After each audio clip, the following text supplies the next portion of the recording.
To deny a people the right to self-determination for well on 100 years is to subject them to slavery. To take away the resources of a people and refuse to give them anything in return is to subject them to slavery. To take away the land of a people who depend solely on land for their survival and refuse to pay them compensation is to subject them to genocide.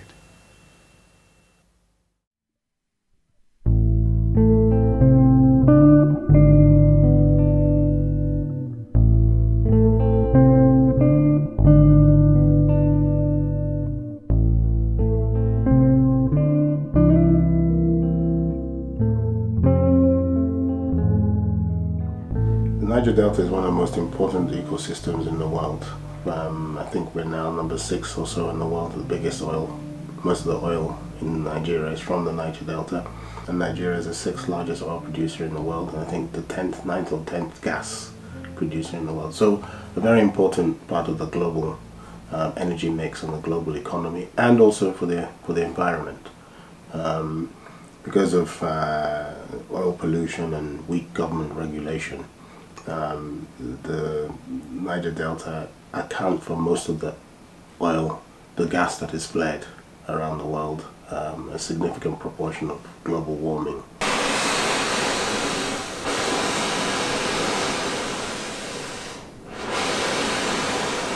Very hard to get the balance of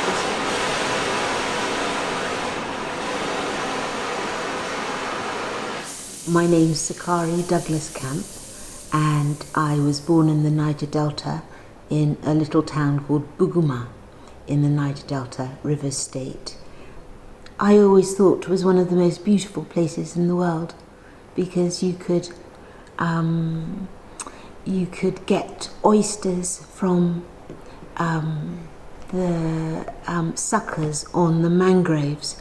The roots of the mangroves go into the water, and if you cut off a root, you pluck out a cluster of oysters, and you can roast this on a fire like a kebab and just pluck out the oysters and eat, That's how beautiful and clear the water was when I was a child.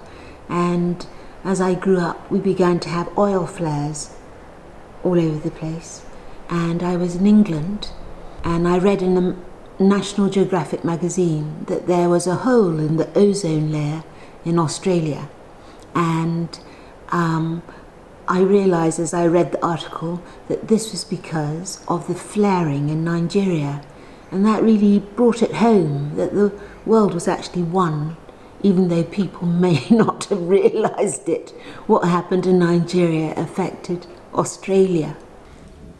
The Ogoni people are situated in Nigeria, in Africa, in a state called River State. We occupy a place called the Niger Delta. The issue of the Ogoni people is an issue of neglect, the issue of marginalization, and the issue relating to indigenous people.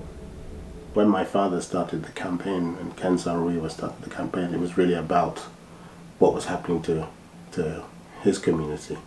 The land that he knew that was a fertile, peaceful community had been impacted by oil negatively.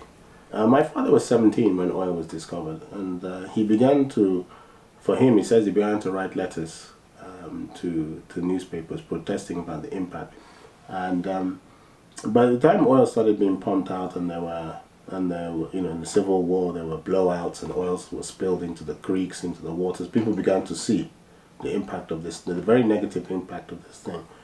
And after the oil price rise in the mid-70s, then money also now became it. So suddenly this place that there were no cars, and suddenly you began to see cars and things, and then you began to see people who were living in compounds like shell compounds. People began to travel, began to see the riches that Nigeria was having.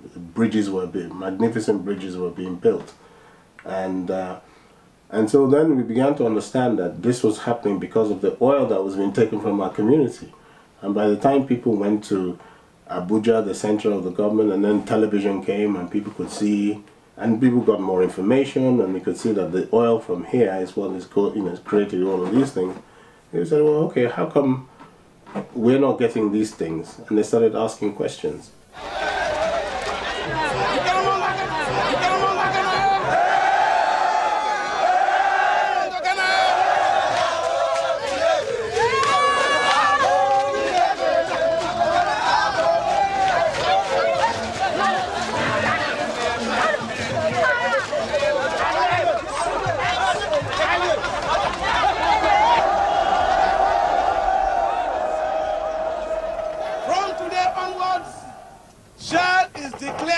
Persona non grata in Ogoni.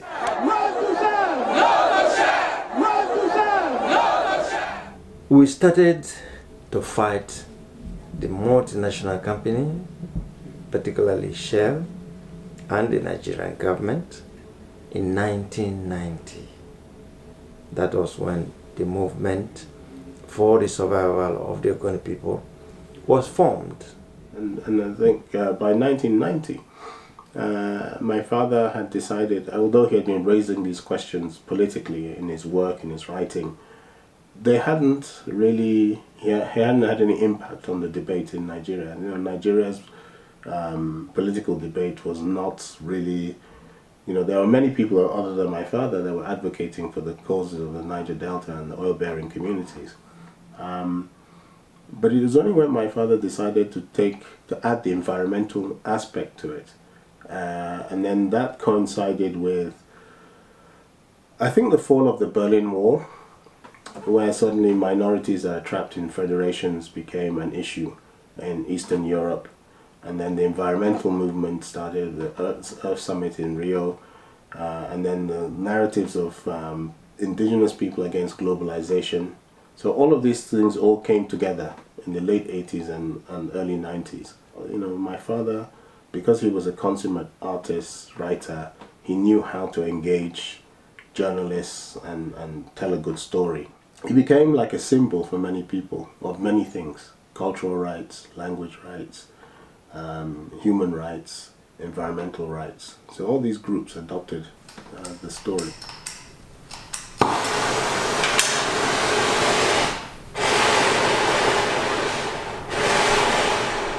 I've lived in England for most of my life. I must say that Nigeria and Britain have always been connected because of colonial past. But I was a child born at the time when Nigeria became independent, and there was just great belief that went through the whole of society, emphasizing that we had something to say in the world. We had something to give to the world as Nigerians. And so when I talk about Nigerian festivals, whether it's masquerades or a Nigerian problem like oil, or the state of Nigerian governance, which has to do with everything, it's part of my life here in London as well as in Nigeria.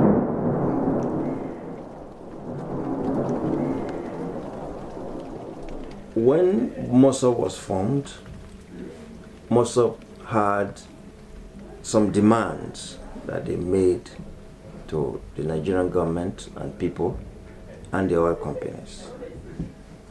That demand, we put it in a structured form, which we call the Ogoni Bill of Rights.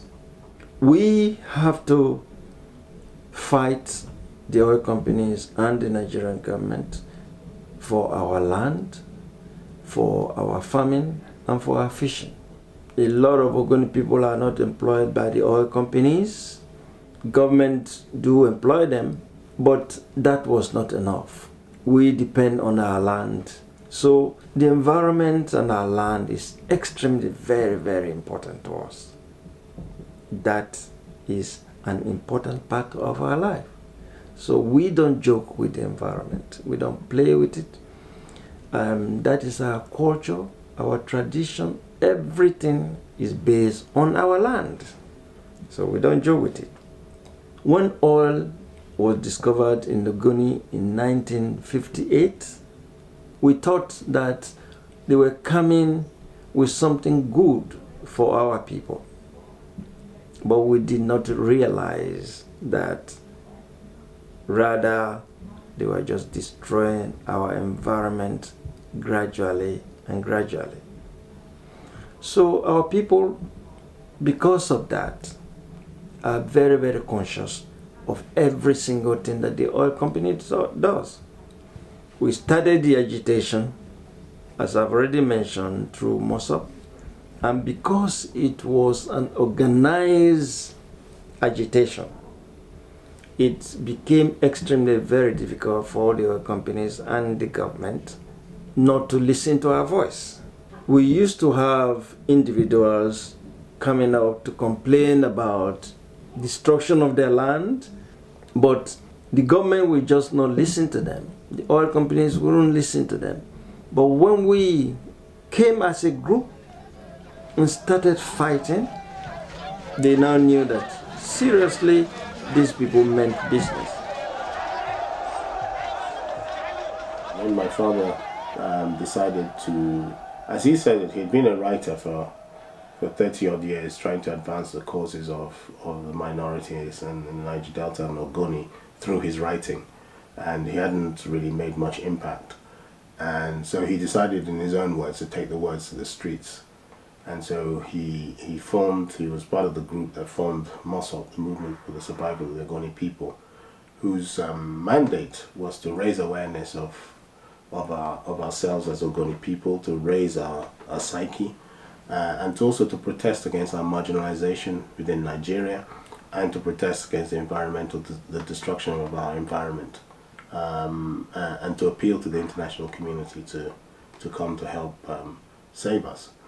And he began, with meetings with young people, telling them, look, this is who we are, this is where we've been, this is what is happening to us. And I think he energized a lot of young people in Ogoni who had felt, just like me, had grown up marginalized in the society, not proud of our roots, afraid to speak our language. And suddenly, this thing gave us our pride back, gave a lot of people a sense of direction, and gave voice to an anger about the lack of opportunity in the midst of so much wealth.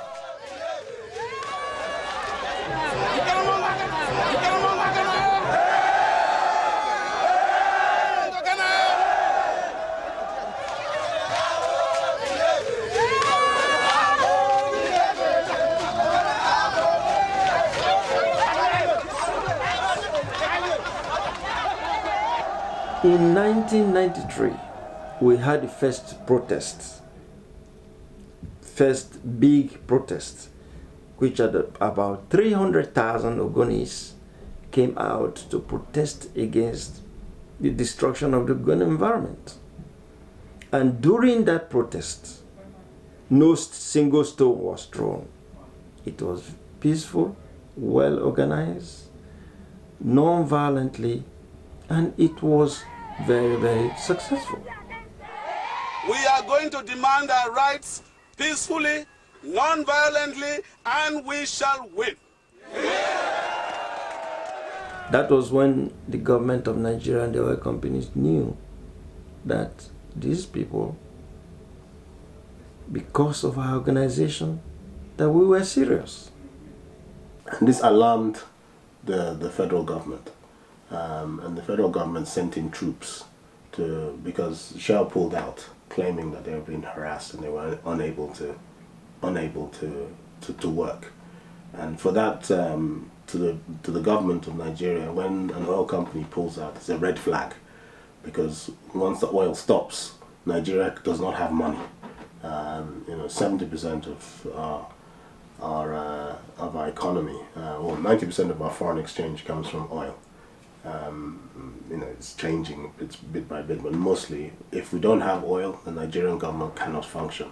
So the response of the military government was to send in troops pacify the Ogoni and to ensure that Shell could come back and could continue building the Trans-Niger pipeline and various other, and to secure its assets and so on.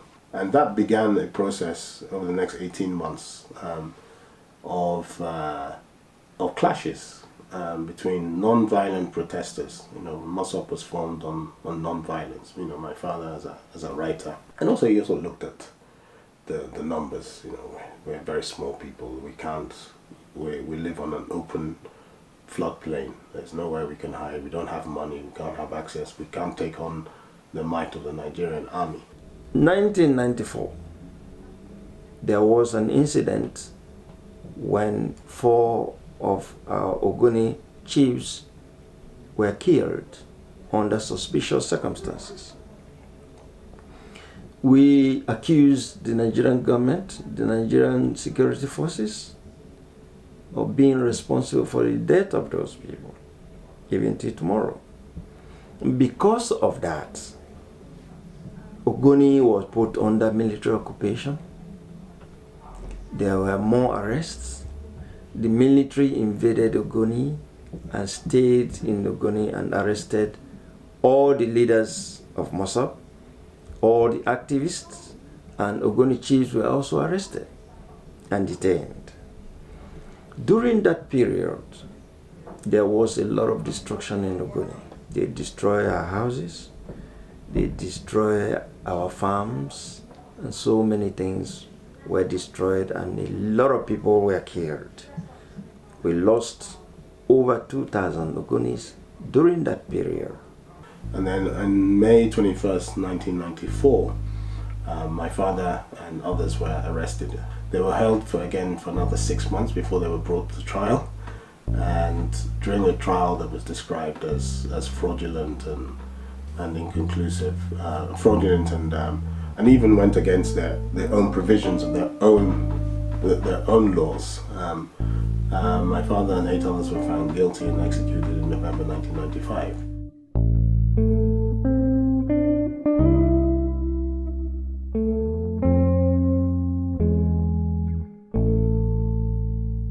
When you look at it, he was held in detention without access to his lawyers for 6 months. Even the provisions of the tribunal that were not even obeyed by the military themselves. So clearly an injustice was done.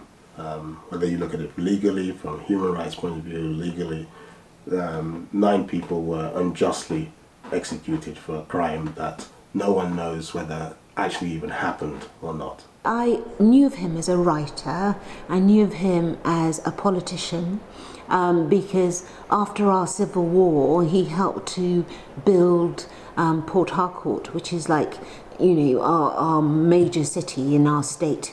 And Ken Saro-Wiwa was responsible for housing and all sorts of things at the time after the war.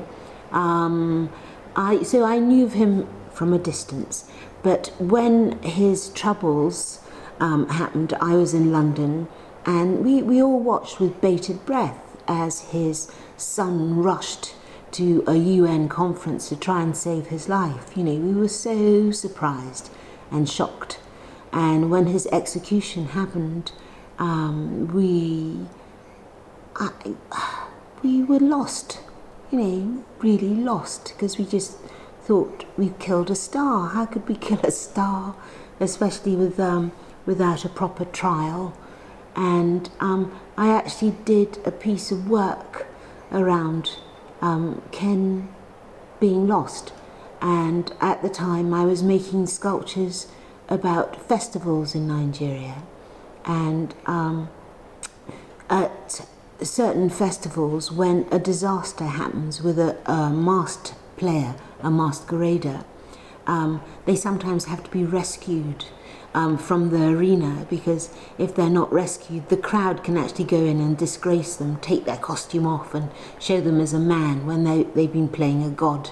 It's a bit complicated, but I did a piece which is called Alagba in Limbo, and it's a sculpture where 4 figures are carrying a masquerader, and the masquerader seems as if he's dead with his arms out like this, and they're actually trying to rescue him from the arena, but he looks dead or lost, because, you know, that's what happened to the Delta when Ken was killed. We lost a hero, sort of thing.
Started in 1983. It was started by a group of students. It was a call from a group of students from the arts and from theatre for other students from politics and campaigning to meet. And there was a feeling that if artists were to collaborate with people from politics background, from campaigning and activism, that not only would the art become more politically effective, but the campaigning could become more imaginative. In terms of starting new campaigns or new projects, it's been quite a long while that we've been working on one topic, i.e. fossil fuels, and how critical it is that the world moves away from consuming fossil fuels. It's critical for reasons of human rights. It's critical for reasons of disproportionate impacts on usually racialised, usually poorer communities where oil is to be found. It's critical for climate change reasons. It's critical for health reasons. It's a finite resource. It's critical to not waste that finite resource on the things that we're using it for at the moment when we have renewable sources. So we started doing that in 1995. And the decision making there was, well, we had been working on water in the late 80s and 90s and looking at London and the way London treats its fresh water and metaphors around water in the city, democracy, water. So we did a project called Homeland, which sort of went between all the work on water and London, and then all the work on London as an oil city. So it was like a point of change. Well, I must say that working with Platform has been a baptism of fire. The memorial for Ken Saro-Wiwa was a competition, and I didn't know whether to go for it or not. And I spoke to my family and they said, you know, go for it. And why was I reluctant to go for it? I was reluctant because I didn't want to put myself in the firing line, or my family in the firing line, because, you know, oil is an important part of our lives. You know, my brother used to work for Shell as a medical doctor. My my extended family work with Shell, and you know, they're engineers and security guards and all sorts of things. The main employer in Port Harcourt in past times was Shell, you know, and to get onto their team was a big deal. It meant that your family was secure. you know, who was I in comparison to Ken Saro-Wiwa? And he got into trouble with his interaction with Shell. So I was reluctant and a little scared to take part in the competition. But I took part in it because, you know, the family said, well, you know, it's art and you're not in Nigeria, you're in England and stuff like that. But, you know, things can happen anywhere. So I took part in the competition, and I wanted to make a sort of campaigning bus and a battle bus, you know, like the politicians have for campaigning to, you know, be a Democrat or a Republican or whatever, in driving around the country seemed to be a key sort of element. And then I have a love of, you know, trucks and things anyway, just because trucks in West Africa changed in all sorts of ways to Africanize them, and they look like sort of Mad Max vehicles. They are overloaded with piles of goods, or they have beautiful paintings on them with words that say, you know, God is best, or whatever, God knows best, or God knows. When I got the commission to be the curator, it was made very clear to me that the project was to be collaborative and collegiate. So not that it would be my ideas, my way of thinking. So it was decided that rather than to choose an artist, that it be open to the public, and that anybody who had an idea would be allowed to send in their ideas about a commission for a memorial. The difference is that they needed to think about the memorial as a modern memorial, and as what we called it a living memorial. By living, we wanted it to be something which was not fixed or statuesque or very Victorian, but something which was much more contemporary, much more conceptual, and much more fluid within a narrative of popular culture. We had a panel, and from our panel we shortlisted the ideas, and the projects we decided to realise was Sakari's project. My structure is very, very basic. It has Ken's words around it, which is, you know, a shouting thing that shouldn't be forgotten, because, you know, it just says what happened. And then, you know, you having the kind of thing of the other 8 activists that were killed at the same time, I think is a fitting memorial, because they were on his team, you know, they died the same time as him.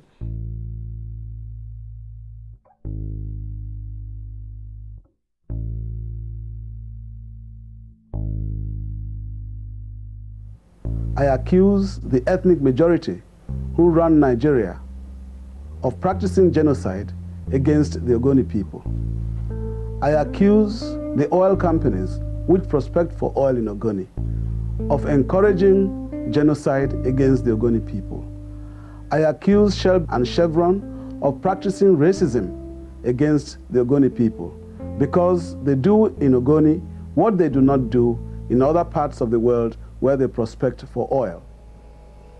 In my research, I listened to some interviews that Ken Saro-Wiwa did, you know, just before he was killed, and he was so passionate and so articulate about, you know, the plight of the Ogoni people, and just how important it was to recognise the injustice of this kind of exploitation of people that, you know, have absolutely no power, as a sort of corporate body coming into a country and just messing up people's lives without any kind of payback or questions or anything. He really highlighted things, and his words saying, I accuse the oil companies of practicing genocide against the Ogoni, is painful, hurtful, and so correct, because, you know, in the Delta we are scattered. You know, we can't live or work in our place of birth. And why? Because of bad governance, environmental pollution, no work, and Shell has a part in that. And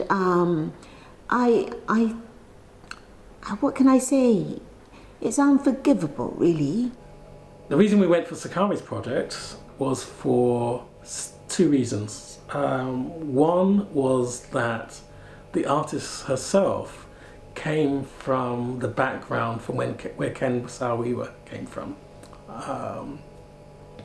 So we felt that there was an artist who was actually in tune with his homeland and his environment. And more importantly, for me, as a curator, the work that she proposed was the idea of a rendering of a Nigerian bus, which she called Battle Bus, which she felt that would symbolize Ken and also his colleagues. 10 years ago, 2005, we commissioned the bus, we unveiled the bus toured, and the idea of the project and the name of the project was called RSW, Remember Saro-Wiwa. That was because we wanted people to remember Ken Saro-Wiwa and to also remember what he had achieved and remember what work needs to be done in relationship to oil companies and also what was happening in the Ogoni land as well. So this project had to do several things. It had to animate the space it was in, then it had to create an environment and a program of activities in that space to make people understand what the piece was about. So the idea to have a piece of public art in the environment, which is about the environment, sounds strange, but actually was very complicated. So Sakari's piece had to do all of those things. It had to be an art piece, it had to be an art piece which was in an environment which was public, and it had to then contest that environment with the question of environmental racism. If you go here in the United Kingdom, you don't see any gas being flared. You cannot pollute River Thames. They will jail you straight away. You will just remain in prison for a very long time. But they can go to our place and pollute our rivers and refuse to clean it. That's the difference. They will pollute and refuse to clean it. And that is what we call environmental racism. You do what you cannot do in your country to the people, the communities where you operate. What is that if it's not racism?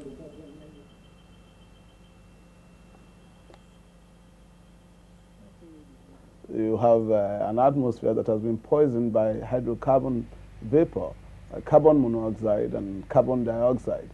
And this flaring of gas has gone on 24 hours a day, morning, noon and night, in sunshine and in rain, for 33 years. Now, the result of that is that you have acid rain all the time. And acid rain, this is an area of very heavy rainfall. Acid rain then gets back into the soil, and what used to be the bread basket of the delta has now become totally infertile. This is the worst case of pollution that I have seen in any part of the world where where people have prospected for oil. For instance, in many other societies, in many other countries, the natural gas is re-injected back into the rocks. But Shell in Ogoni has decided that it is cheaper to poison the Ogoni people than to re-inject the gas into the rocks. So, in Britain, for instance, Shell produces oil. But you look at their adverts, they're talking of keeping the valleys neat and clean so that human beings will not know that anything is going on there. In Ogoni, Shell pipelines are there for everyone to see.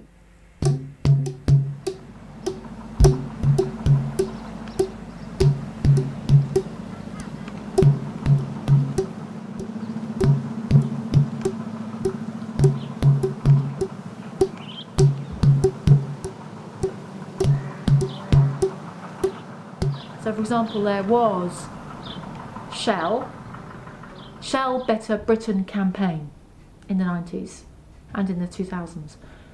And that there was money inside the Shell Better Britain campaign, charitable money, to be given to fund environmental projects in the UK. So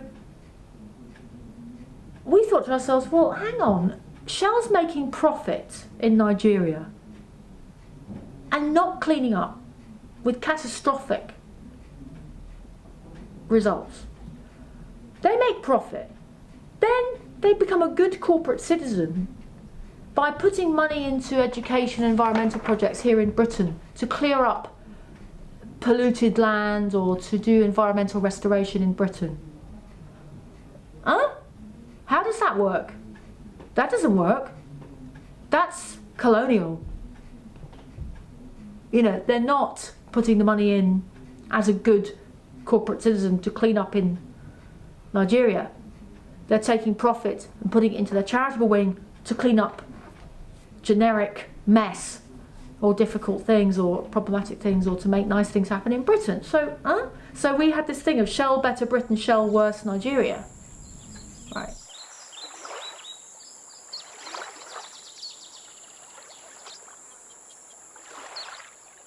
Under that programme, Remember Saro-Wiwa, it took nearly 10 years for the bus to do all those different things, which was a lot, actually. And when it came to the 20th anniversary, it was decided that because we had done that, because we had done Remember Saro-Wiwa, because the bus had toured and because the bus had already animated the different environments it was in, it was important now for the bus to take on another level of action, which meant that it had to go to Nigeria. So the bus kind of spread out in a way that I didn't design, but I guess, you know, Ken's memory designed it in a sense, because he was an advocate of being able to speak and write and be informed. So I guess in a way all my structure is an emblem, and it's had quite an adventure. The fact that we decided that it could go to Nigeria was mind-blowing, really.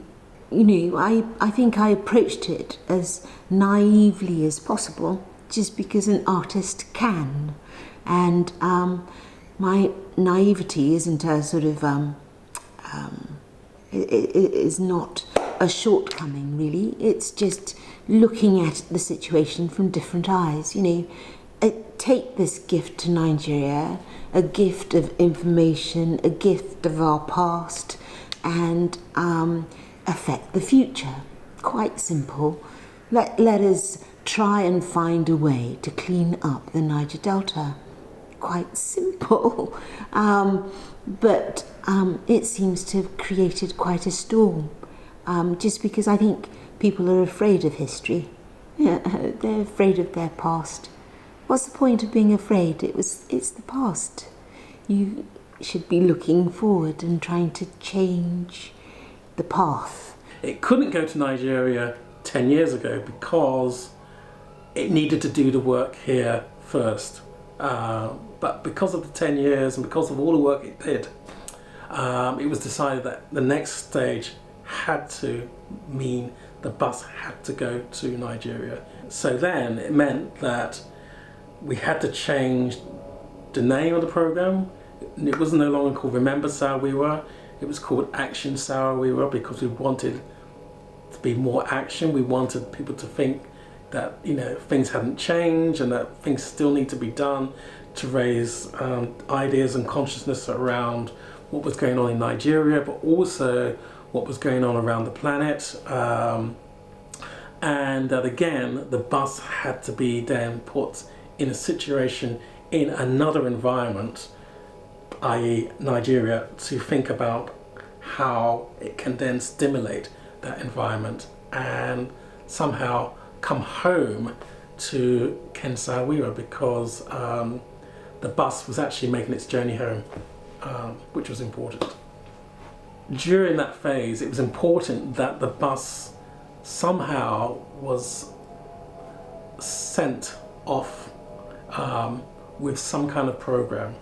And for us, we felt, Jane in particular, it was important that the bus have a legacy and a lasting event in Peckham, and that we work in an environment or in a geographical place in London which had the highest concentration of the Nigerian diaspora, and also a public arena in Peckham platform and in Peckham space to host the bus. But the idea was to bring together some kind of celebratory commemorative artwork that commemorated obviously the 20th anniversary of the the Ogoni 9 and Ken Saro-Wiwa. So I was going to create the artwork for the poster, but the other part of this was we actually created a metal sheet, in effect a metal poster, so made out of steel, based on the words that Alfredo used, that were part of a speech that Ken had made. And the idea is that metal sheet would then also hang inside the bus when it goes to its resting place in the Ogoni lands. So in a way, therefore, then the metal again with those words becomes another piece that unites the two artists, if you see what I mean, or the three artists.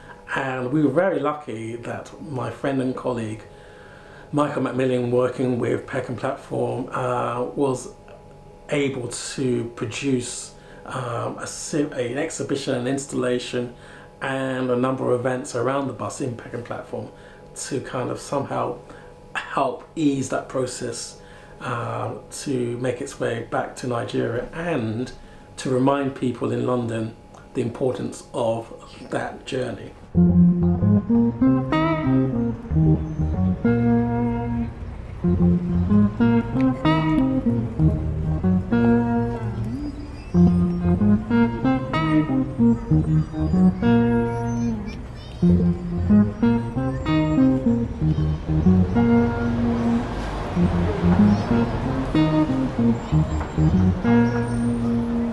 When the bus arrived in Peckham Square, what was amazing was how many young people, local people, a lot of them Nigerian or African, knew of Ken Saro-Wiwa, knew of his story, were affected by him, were inspired by him, felt that he was still, 20 years after he's been executed, a very important beacon for fighting against oppression and freedom, not only in Africa but around the world.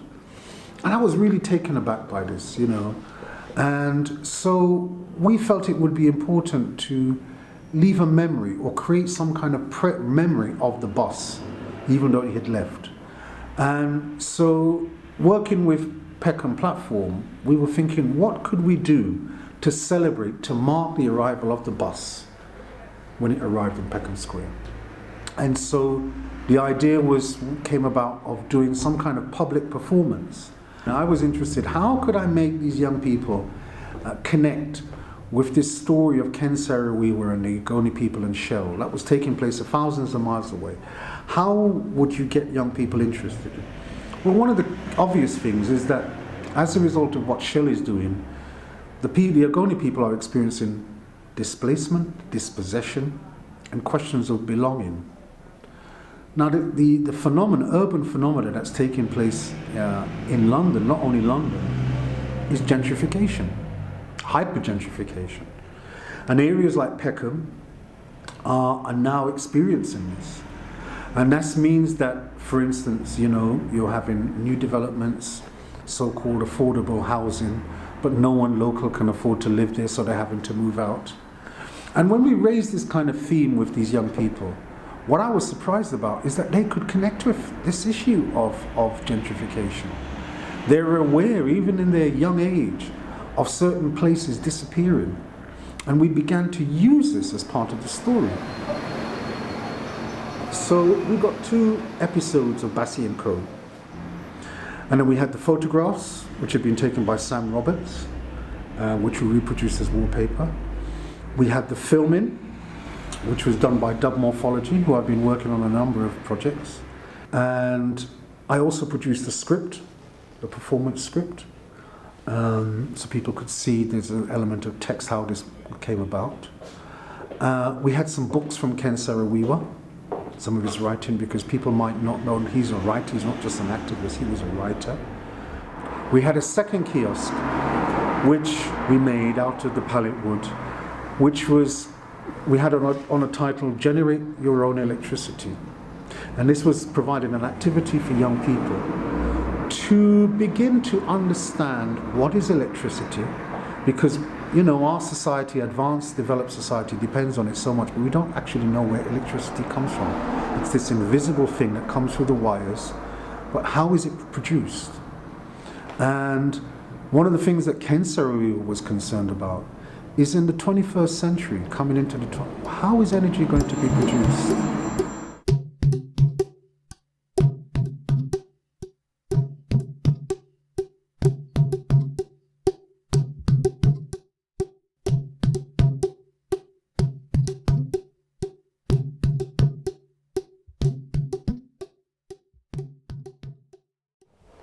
And last year, 2015, the boss left United Kingdom to Nigeria. When he got to the port in Nigeria, the boss was seized by the Nigerian Customs and Excise. Because the boss had an inscription, I accuse the oil companies of genocide. That's exactly what was there. I accused the oil companies of genocide. So they thought that that was the boss that cannot be allowed into Nigeria, and they seized the boss. There was an international outcry. Activists complained, many people talked about it, social media was everywhere. Yet the boss was not released. Even up till as I speak, the head of customs has been summoned by the National Assembly several times and he refused to appear. That will tell you the high level of impunity in that society. The boss represented the struggle of the Ogoni people and how Mossop and the Ogoni people have been able to organize themselves peacefully and non-violently to execute a struggle of this magnitude. That is what the boss is about. But yet, we have been denied access to that boss by the Nigerian government. And we know that the oil company's hand is underneath it. That is the story of the boss.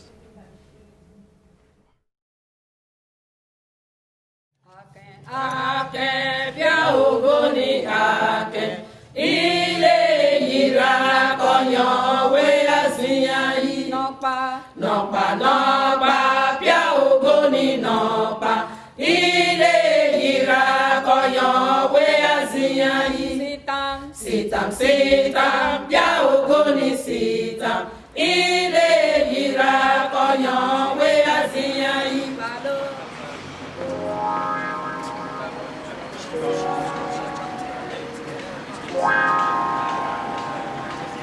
I said, what going on?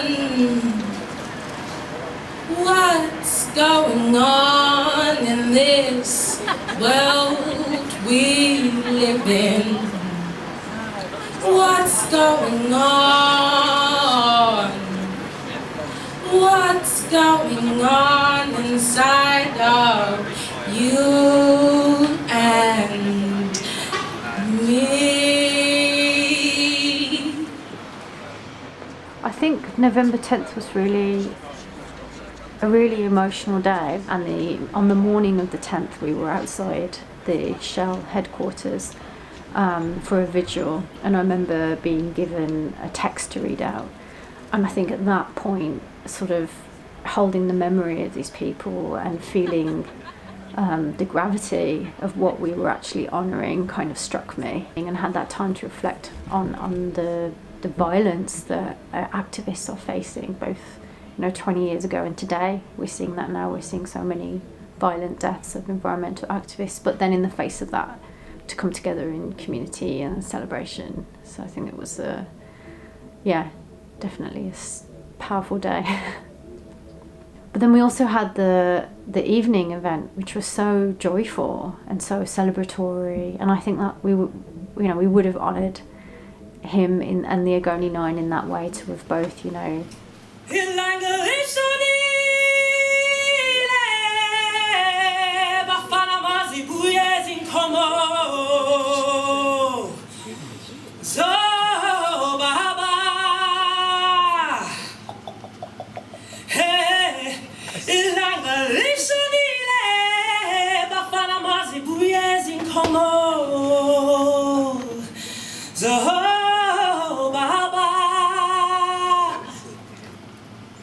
And then we had always planned in the big bid to the Arts Council to do a collaboration with the British Library, because they had programmed a very big West Africa literature exhibition to take place in this period.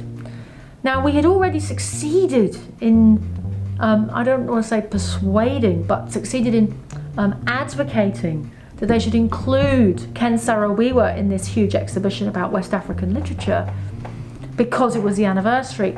And they did include Ken Saro-Wiwa in that exhibition, with 3 items that they obtained from Ken Wiwa Jr. on behalf of the family, which was fantastic to see Ken recognised in that forum and honoured. Literature has to be combative. It has to achieve. You cannot have art for art's sake. This art must do something, to transform the lives of a community, of a nation. And for that reason, you see, literature has a different purpose altogether in that sort of society, completely different from here.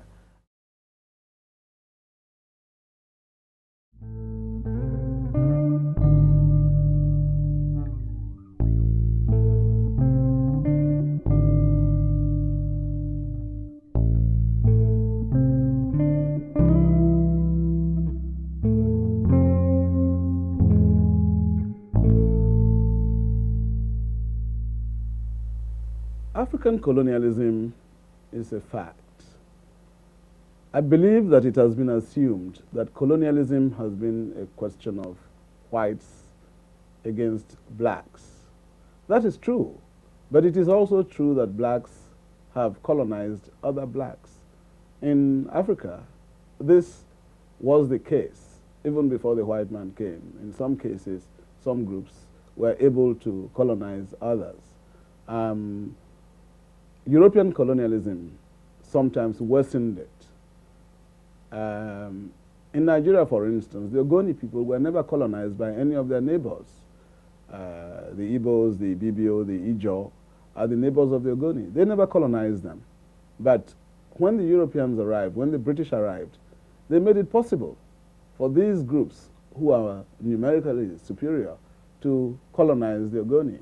And in fact, in putting the Ogoni alongside the Yoruba and 300 other groups has meant that small groups like the Ogoni have suffered colonialism. And in modern times, because of the Cold War and because Europe used to look away at the incidents of misrule and of oppression, it was quite possible for the bigger ethnic groups to colonize the small ones. What has happened in the oil-bearing areas of Nigeria is very pertinent, because you have a situation there where the resources of a small group have been appropriated by the bigger groups, and remorselessly so, and openly so, and they've even put it into the constitution of the country to give it final legality, so that groups like the Ogoni cannot even argue against that. In the Delta, we have so many different languages. Ken Saro-Wiwa comes from the Ogoni tribe or nation. I am Kalabari, which is another tribe, as they call it, and our languages are totally different. It would be like English and Chinese. So our common language is English. So the language of the colonizer, in the case of the British Empire, is English. But a particular kind of English. We're talking about received pronunciation. And so in terms of moving along, the native, the colonized, in terms of them kind of having social mobility, being recognized as being civilized, is to be able to speak the master language in an accurate and authentic way. So there's that, and that's the language that is kind of you find being taught in the schools, because in Nigeria or in the Caribbean, in the British West Indies, the English or British education system is the dominant system as much as the legal system, and the language of communication is English. But throughout history, colonial history, you will find the colonized will take the language of the master and turn it up inside out. And so they create what's kind of Creole. In the case of the Caribbean, this is an English lexicon, English words, but with an African rhythm. And it's called a Creole. Now, historically, these languages were seen as bastardizations of English. Because remember, language is power. And power is language. Through language, you have power. And so to be able to not to speak the Queen's English was seen basically as a deficiency. And so for a long time, Creole, just like Pidgin in Nigeria, is seen as inferior. English is, you're dead from the neck down and you speak like that and you announce. Okay? Creole is with the body, you express it through the body. And sometimes when English white people see black people talking, and it's animated, they think they're going to have a fight, but it's just the language is alive, it's in a living language. Now, a number of writers have not ignored this, from Chinua Achebe, a very well-known Nigerian novelist who wrote Things Fall Apart, and people like Ngugi Wasitobi from Kenya, and Ken Saro-Wiwa have validated the local language, the language of the people, the local colloquial vernacular, and used it in their writing, as well as using English. They're mixing the both. I mean, if you look at this, my board here, I mean, these are some of my chapters in my new book, but there's a story that I like to tell. There's a chapter I called "If This Is Your Land," ... and it's about the story of an English captain in the 19th century who arrives in what is now Western Canada, and he opens his he calls all the native chiefs to a meeting, and he opens his paper. He's surrounded by his soldiers, and he opens his paper and he says, "By this proclamation, I now pronounce you all subjects of Queen Victoria." And so the chiefs look at him and say, "What is this? What is this white man talking about?"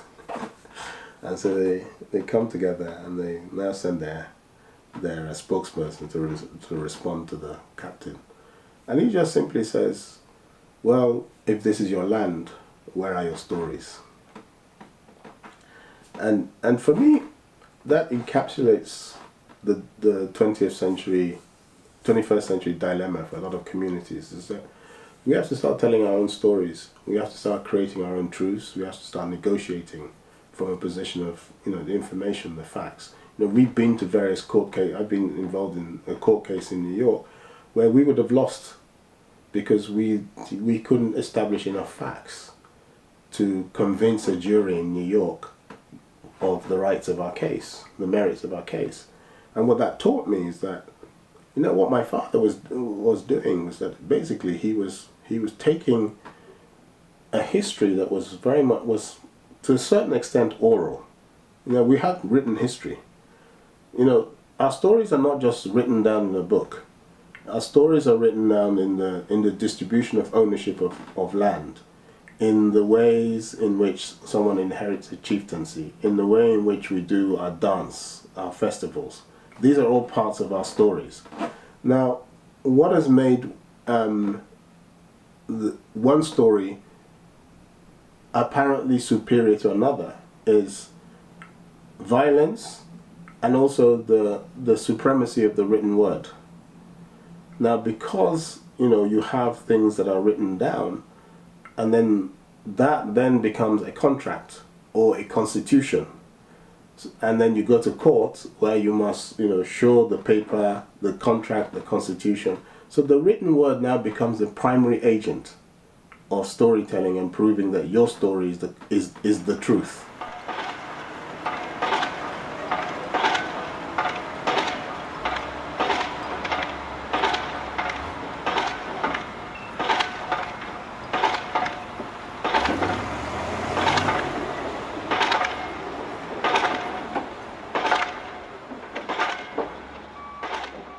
So language is really fundamental, and Ken Saro-Wiwa, in a novel like Sozo Boy, mixes local Nigerian Creole or Pidgin with English, and uses it in really kind of interesting way. He uses it in his poetry, and definitely in his sitcom series, Bassey and Co.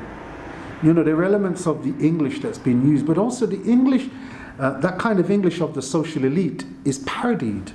What he's doing, in a way, is kind of using English, a kind of heightened received pronunciation English, to parody the middle classes in Nigerian society.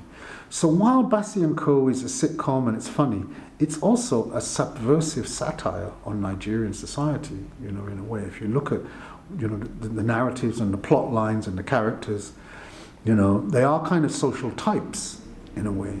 And it's all about respectability or gaining reputation.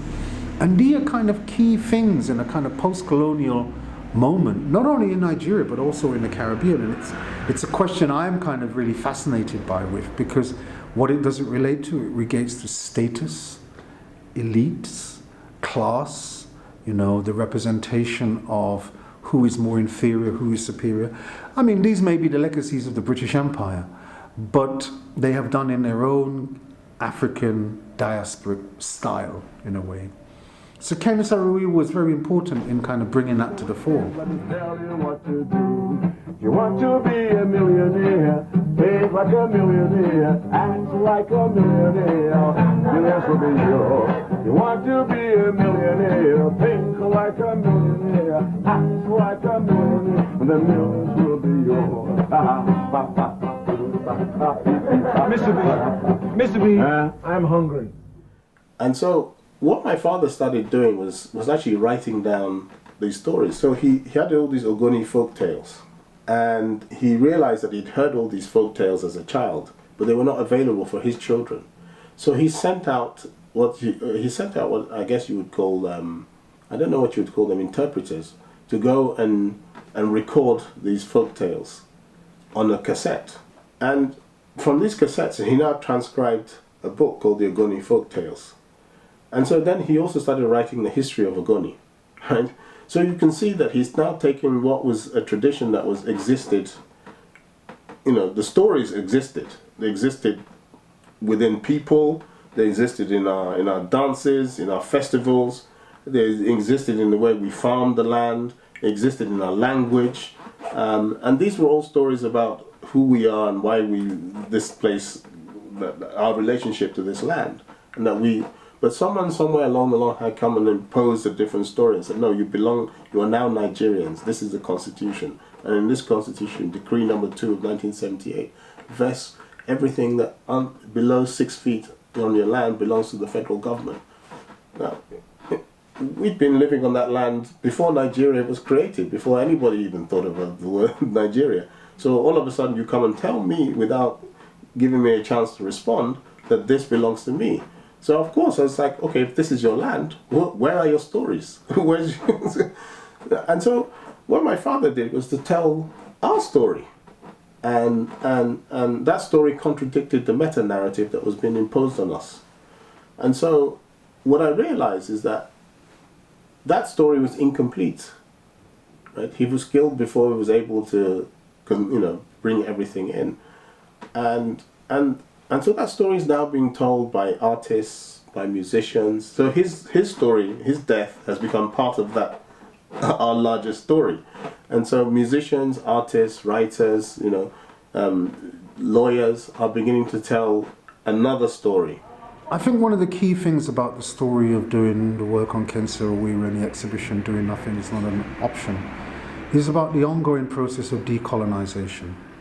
This is really vital, particularly in a post-colonial world, because people might think by saying post-colonial that colonialism is over. It isn't. We have a neo-colonial situation. And this is ever present in a globalized world, we think because somehow we've got phones and we can connect on the internet so immediately, that somehow there's a leveling socially. There isn't. The power relations still exist. Race and issues of injustice and inequality still exist. And so the issues coming into the 21st century will be about energy production, how it's sourced, who is excluded and included. Water is going to be a vital resource, as much as access to energy. These are going to be the key questions in the next century.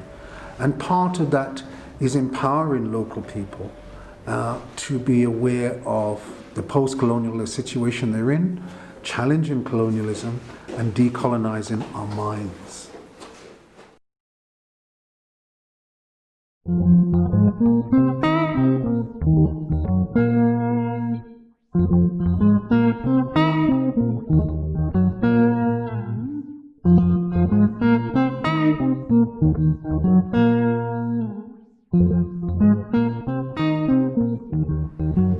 The wind whispers, return. Head looking backward, the bird flies forward. We turn back to where we came from.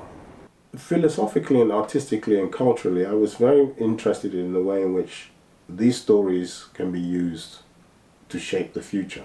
And so I began to conceive of the foundation in terms of, well, let's create a space where you can not only come and learn about Ken Saro-Wiwa, but you can contextualize the entire story of Ken Saro-Wiwa, the Ogoni, Niger Delta, Nigeria. But also, I began to understand, because I'm interested in technology and I'm interested in social innovation, I began to see that the world is evolving in a way, the world we live in is created by natural resources and access to natural resources, shaped by the geography of natural resources. And what I'm beginning to see is that the future will be less dependent on natural resources, less dependent on things like iron, steel, coal, crude oil, gas. These are things which our demand for them is scarring the earth. It's creating chemicals. It's releasing things into the atmosphere. It's creating plastics. It's creating things that are antisocial to the world, and we know it. We can see it. We're beginning to understand that climatic change is as a result of man's impact on the earth, and so people are already beginning to think of how we can live a more sustainable, in better harmony with the world, and technology is offering the possibility that we can do that. So you take the past, what happened, you take the information and the data that's happened, and then you use that to shape an alternative vision of the future that is sustainable, environmentally friendly, can provide the wherewithal for young people to be able to express themselves. because clearly this economy and this system is not doing any of that, or it's not doing it in sufficient quantities to keep people happy, and this has an impact in the way in which we understand, and also because things that we do, what happens in Sokoto has an impact in what's happening in Sao Paulo, right? And it takes people to connect the dots, and something like climate change tells us that is very, very real. It has no borders. It just, what you do here today has an impact thousands of miles away. And it goes, cambia, todo cambia. Cambia, todo cambia. Cambia, todo cambia. Cambia, todo cambia. Cambia el colonialismo, cambia la explotación, cambia el capitalismo, cambia con todo furor, cambia el clima cuando sufre de los multinacionales. Y para crear esperanza, resistir es esencial. Todos. For me, as I started to learn about Ken Saro-Wiwa, it was really powerful, because I started to learn more about the roots of environmental justice work.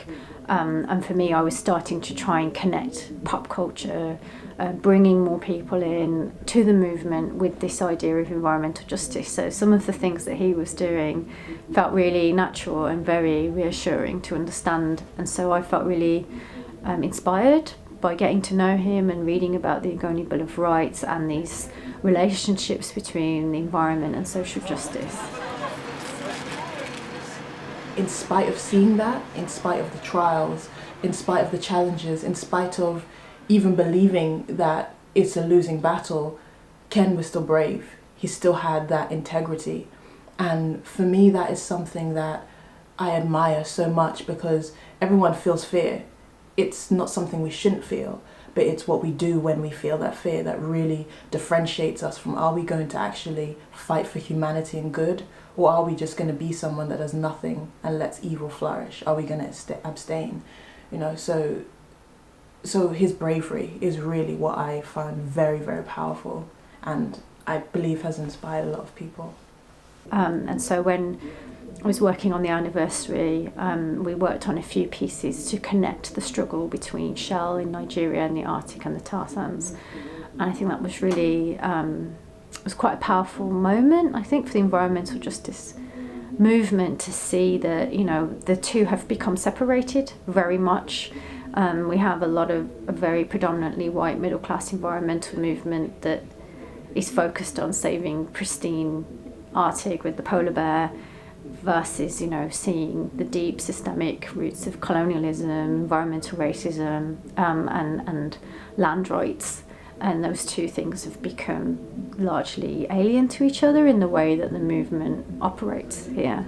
And so I think that's why it was really important to not only honour his memory and amplify the struggle there, but to sort of have these ideas bubble up to the surface again, and to see that we can critique the way NGOs are doing things, and we don't have to be scared that there's no roadmaps to fill that space. We have these roadmaps from people like Ken Saro-Wiwa, and also not to idolise him, because he is, one of the people working in this way and continue to work in that way. So taking that inspiration and then seeing how we can seed that and inspire the sort of difficulty that we're facing here at the moment in the movement in the UK to diversify it a little bit. I think the bus going to Nigeria is a wonderful thing, and could be to everyone's advantage if we act in a mature fashion and take it as it is. It's a work of art. It is an echo of what Ken Saro-Wiwa said and was, and I'm proud of him. And others should be too. He achieved an awful lot. Africa's first environmental activist and an example to the world, because we all have to be more environmentally conscious. Just because, like I said, what happened in the Niger Delta affected Australia. So we're all in this together, and I think that's the idea behind the bus, and that is why it should still be on Twitter or any kind of news and information, just because it informs us about the environment and the campaign in Nigeria. It is an international campaign that has saved us from total destruction. This is the way we have been coordinated. This is the way we have been able to do this. Taking stock of this campaign, this project is huge. I guess I want to say there's a massive responsibility that comes with trying to work to reveal kind of structural violence with affected communities in other parts of the planet, especially when you're sitting in London, one of the world's wealthy cities, where almost everything that we have, including what Platform has come from exploitation, precisely the exploitation that we are criticising. It's really important to Platform that we don't behave in either in a missionary way or in a parachute way. This is about relationships, it's about trust, and we have to keep going. Keeping going can take many forms. Keeping going can be as simple as retweeting, as reposting on Facebook, as checking in with each other and keeping up with the stories and helping get those stories out there. That's a form of keeping going, which is very valuable. Keeping going can be a very noisy, loud campaign that takes a load of resources. If I take stock of what we're doing now, we are showing and expressing and being in solidarity. The bus is still seized. We have to know how to support our Ogoni friends, who it belongs to now. It does not belong to Platform. We have to try and use our time carefully.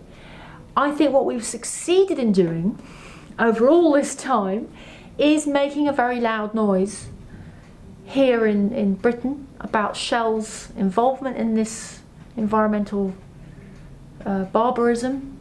We've made some noises through public art that have been loud.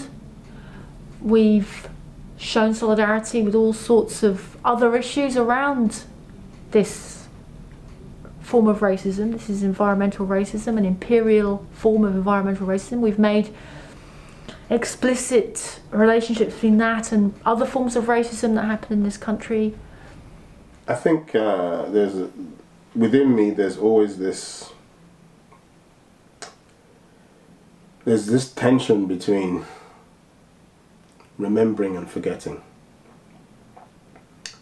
To remember my father is to make sure that he's not forgotten, but to remember it is to bring up a lot of pain and things which will never be resolved within me.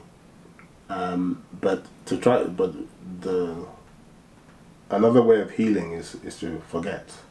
But if you forget, then there's also something comes up and starts to remind you that, look, this is somebody that died, that did something for you, gave you your chance, and so you must honor the dead. And so that I fought with this, and I still fight with it. Even today, I still have questions about how much time do you spend with the dead, and how much time do you spend with the future.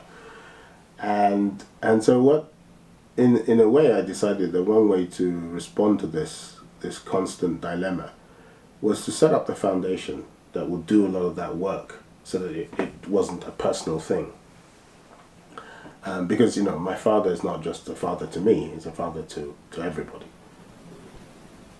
What is of interest to me is that my art should be able to alter the lives of a large number of people, of a whole community, of the entire country. So that my literature has to be entirely different. The stories that I tell must have a different sort of purpose from the artist in the Western world. And it's not now an ego trip. You know, it is serious. It is politics. It is economics. It's everything. You know, and art, in that instance, becomes so meaningful, both to the artist and to the consumers of that art.